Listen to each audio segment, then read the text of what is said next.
JP, I know you lying. I know you fucking lying, JP. I know. Listen, I'm going in. I'm going in on JP. I'm asking you guys, this is for the 80s babies out there, kids who grew up in the 90s. Do y'all remember the Bushwhackers? The Bushwhacker twins, the Bushwhackers from WWF, not WWE. See, y'all newbies know it as WWE. I know it. We know it. 80s babies know it as the WWF. JP is the third twin, the triplet. That's what he looks like. I could not put my long brown finger on it, but that's what it is. I know JP ain't out here talking about people's looks, looking like a whole bushwhacker. Are you kidding me? My jaw dropped. Overall, the episode 6, season 5 was, it was, they're getting to know each other on the trip.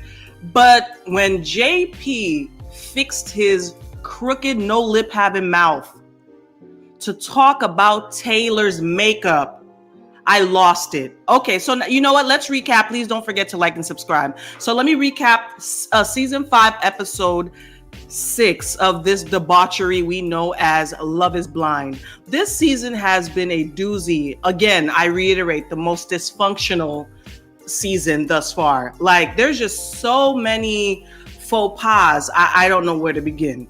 So please do not forget to like and subscribe again, please. So, okay, we start out JP and Taylor, ho-hum couple, again, arguing about the lack of conversation. JP can only say, don't give it up. Don't give up on me, Taylor. Just stick it out. Just stick it out. Which, what are we sticking it out for? He's literally giving her nothing and giving her empty kisses. That's all he has to be hiding something. Has anyone done a background check? Has anybody inquired about his whereabouts on January 6th? The whole internet is inquiring. JP, I know he's a firefighter, but he's hiding something. Does he have a family with a whole wife and kids out there? Is he on the DL? Like, I don't get it. Something about his demeanor. And there's one thing to be nervous, because we have other nervous. Aaliyah's nervous. Aaliyah, we'll get on her too. She has a frenetic energy about her, but she's able to converse. Even Milton, who's a little dorky, I sense some nervousness, some lack of confidence in him too. But at least he's able to converse and make it easy for us, the fans, to watch the episodes, to watch his scenes. I just fast forwarded throughout a lot of JP and Taylor's interactions, but then I'm like, wait, I'm doing a review, so I have to go back and actually watch this painstaking interaction take place. But anyways, JP, what's his real name? We need, listen, FBI, DEA, CIA, get on him. Something ain't quite right. Something's not right about him. So meanwhile, they're playing mini golf. Who's playing mini golf? It's Stacy and Izzy. Again, this is the Limerence couple, all right? They're playing mini golf and they're talking dirty to each other. Just like I said in my previous review. Oh yeah, just take me and bend me over. Oh yeah, because you're so hot. Yeah, it was just bizarre. They're just... and they are just... I can't. They're too much. But again, did they ask the important questions about, how do you react through tough times? And we saw this in subsequent episodes when we're having an argument. What's your argument style? What's your temperament during disagreements? They did not focus on that. They focused on, you're so hot and you're banging and you've got a huge schlong and this and all this stupid shit. Again, Limerence has taken over. So enough of them, okay? So we go back, JP and Taylor. I'm really tired of them. So now JP and Taylor, they're still discussing issues. He keeps saying, oh, I skipped over. Okay, Lydia and Milton, I forgot. Lydia and Milton, meanwhile, are having dinner on their veranda with their robes on. And they're arguing about who's more bossy or if Lydia's bossy. Just bullshit, just regular. I think these were just filler scenes. A lot of this is filler scenes leading up to some fuck shit. And now we're at the fuck shit. So JP and Taylor are discussing, again, their issues. JP keeps saying that it's her, it's you, you're stuck on, you won't change your mind about the awkwardness, which makes no sense. It makes no sense. He keeps trying to zero in on day one, where I think day one she did make a comment that they were so awkward. We all saw it. He was awkward as hell. He just sat there and just didn't say anything. His lips were sealed. You got JP. Y'all want to see who won the Beyonce mute challenge? JP won the mute challenge. It wasn't Atlanta. It wasn't LA. It wasn't, wherever, Texas. No, JP, the proud American, won the mute challenge. Look around, everybody.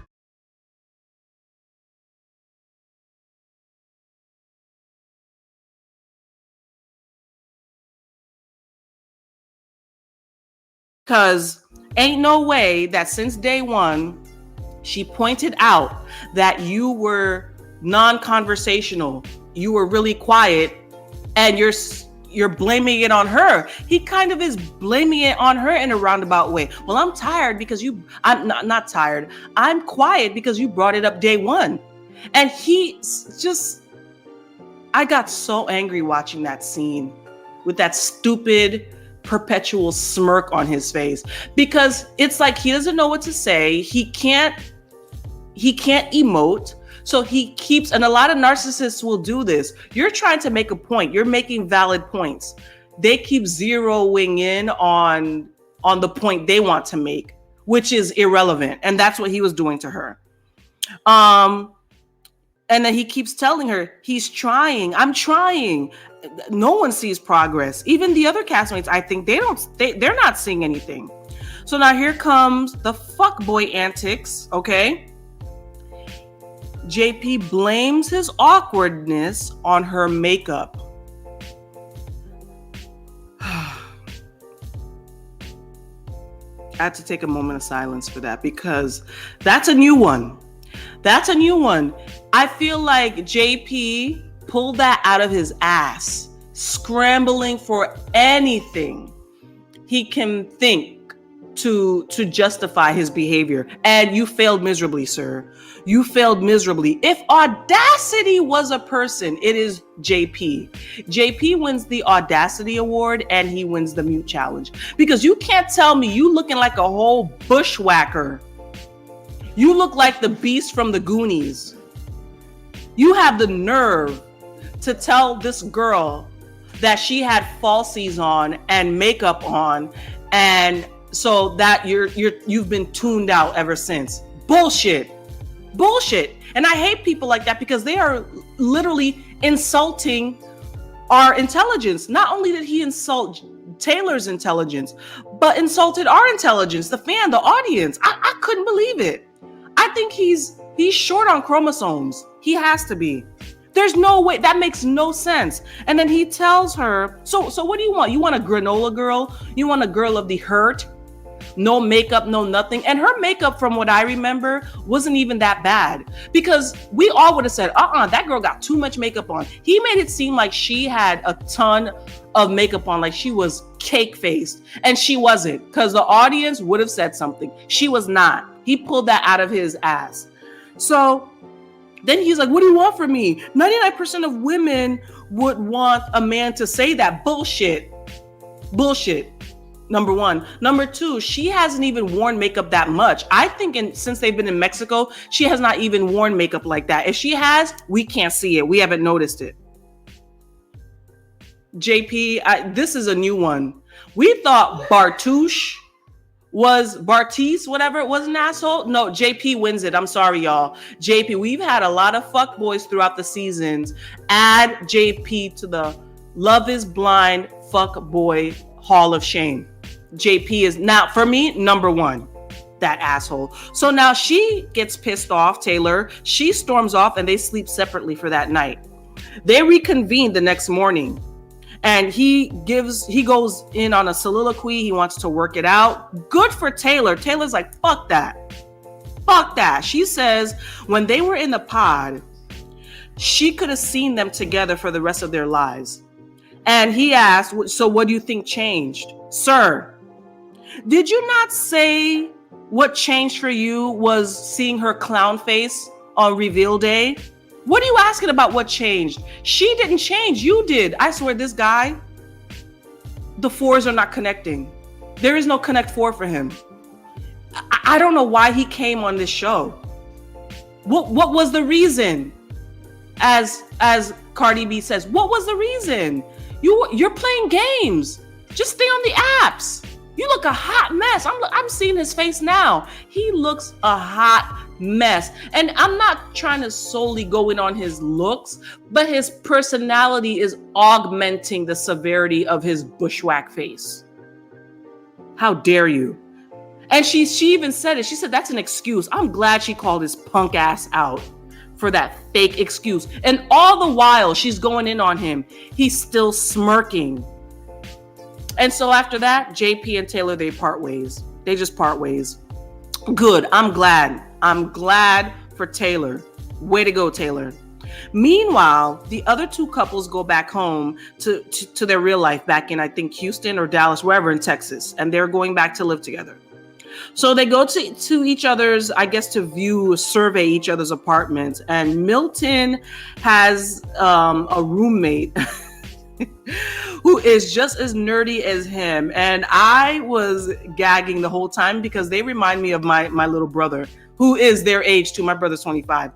Acts just like that. There are these blurs, black nerds, emo, kids. They're probably into, they're into Pokemon. They're into, what do you call that? The Asian comics. It's this Gen Z is something else, but I love it. They did not go through what we millennials went through, but to each their own. But I like their interaction. I like their dynamic as best friends.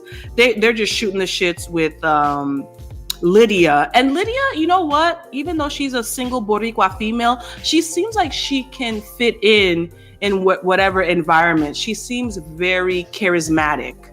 But I feel like it is a mask for her toxic tendencies, which I think it is. But people like that with toxic tendencies, they know how to put a mask on and charm their way through life.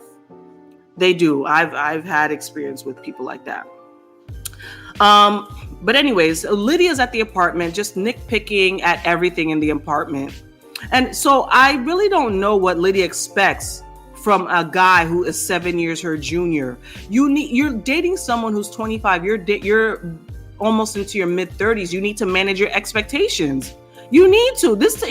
Milton is a child still. He's a man child. So now, where are we now? So we go to, oh God, here we go. Izzy and Stacy. So they go to her place. So apparently, I guess I was watching this and I was listening, half watching. And they were making it seem like she has a really, really nice place. But when I went back and watched again, I think it didn't look as nice. I'm not sure what's going on because it looked like it needs work. So I guess she must have purchased a house that it's like a project for her, a reno project for her. But I think when she fixes it up, it'll look really nice. Her kitchen looked nice. But I guess, she must be renovating. So Stacy, as we can see, she is very well put together. She has her little Benz, her Mercedes Benz. And she's a single white female that's very successful. Again, she has a nice vehicle, and you can tell that Izzy is intimidated. He is. I almost fell off my couch when Izzy and Stacy and Stacy were talking. Izzy brings up 50-50. Listen, Listen, 50, that was so beta male when he said that. It screams, I don't have my shit together. It screams, I'm not a provider. And that's hard for some women. And I could tell Stacy was aghast when she said that, because when you do not come from a 50-50 environment, that concept is hard for you. When you come from a household where your father was the man of the house and paid 90% of the bills, if not 100% of the bills, and your mom was basically a homemaker, it's difficult now to wrap your head around society these days. You know what I mean? Because my mom worked, not as much as my dad did, but my mother worked, but her money was her money. She would use her money basically to like get us what we needed, you know, maybe some grocery shopping, but everything else, that was my father. And there was no 50-50. There was no, you know, we go out and we split the bill. I have never ever seen anything like that from my parents at all. Like, if my father takes us all out for dinner, ain't no fit. I kick back, put my feet up, because I know he's taking care of everything. You know, and unless I'm independent, I'm grown, I have children. Sometimes I don't want to keep depending on my parents. So I'll be like, no, Dad, I got my part. Nope, don't, because I'm grown. I don't need him to continue to do that for me, but I know as an adult, yes, if I'm in a bind, oh, my parents are there for me. They are there for me. My mom doesn't even pump her own gas. I was telling her the other day, I'm like, gas prices have gone up. She was like, oh, really? I didn't notice. I'm like, wait, how do you not know? She's like, your dad does gas for me. Like, are you kidding me? So I was like, how nice, how convenient, So Stacy was aghast at, Izzy talking about 50-50. Stacy wants to be wined and dined. And she loves to travel. And she was talking about, as she was talking about that, you could tell Izzy, he looked like he was about to lose his lunch. You could tell this dude does not have his shit together. He does not. And I feel for it. Listen, Stacy, girl, I don't know if Stacy, what's her sign, if she's a Sag. Let me tell you, Stacy, first of all, Stacy has a leg up because, of course, I hate to say this, she's a white woman. She has the look. She's successful. She probably could most likely end up with a man that is not about that 50-50 bullshit. However, Stacy, the narrative that I'm seeing on these dating streets, 50-50 is the norm now. So you better buckle up, Betty, because ain't none of that chivalry anymore. Ain't none of that the man is the head of the household anymore. Ain't none of that. They expect us women to pay 50-50 and also work and cook and rear the kids, which is it doesn't work. It's not fair to us women. It's not fair. I can understand the 50-50 thing if 50% the responsibilities were split 50-50 as well. They're not. They are not. Women are still, for the most part, in many cases, basically the primary caretaker of children, but also expected to work full time, if not more, and handle, a lot of us women are handling the financials, handling just everything. And the men basically will probably mow the lawn once in a while, shovel snow, and go to work. That's it.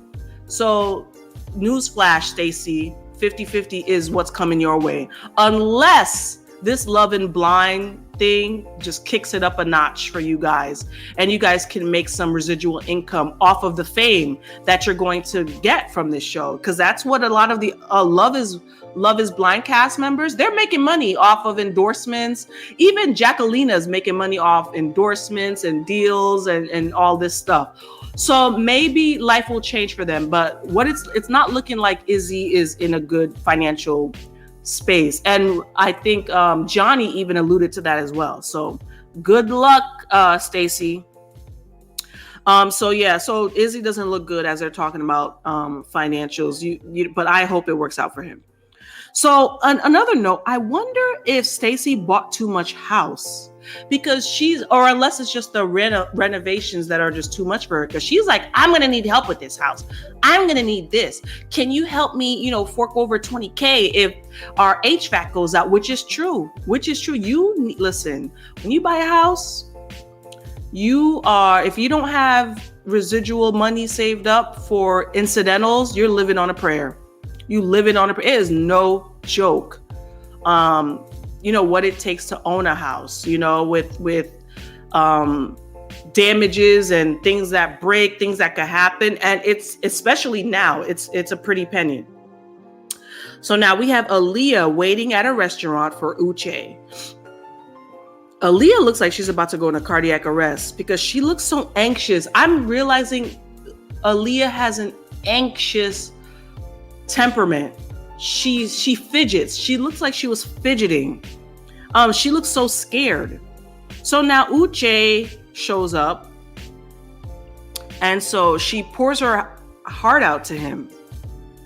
She tells him how, she misses him, she loves him, wants to be with him and all this. And I said, girl, je honte pour toi. Quelle honte. Remember I said that, guys. That's what my mom would say. Quelle honte. That means how dreadful, how shameful. Shame. I don't care what has happened. What I've learned too, what my mom has taught me, what Haitian women have taught me in general, you never lay your heart out to a man. I don't care how deep your feelings are. You never put yourself in that position. It's like you're positioning yourself. You might as well have proposed to him. That's how I feel. I cringed the whole time. I couldn't do it. For you to sit there and spill your guts out emotionally to a guy. First of all, Uche is African. I believe he's Nigerian. I would never, because we've seen Uche don't give a crap about those emotions. He don't care. He's very cut and dry, black and white. So he's looking at you. Uche is looking and he's like, save them tears for your mama. I don't care. The facts are the facts. That's Uche. So when you're dealing with a person like that, you move accordingly. He's not about the emotions. He's not. So that wraps up season 5, episode 6. And I just want to know what you guys think. It was a doozy. JP got some nerve. That's my biggest takeaway. Nigga staying on mute. You got the nerve to talk about somebody makeup. You need makeup. You need reconstruction. A whole new face. Fuck out of here. Anyways, don't forget to like, comment, subscribe. I want to hear your thoughts. Leave them in the comment box. And I'll see you during the next review. Bye. Bye.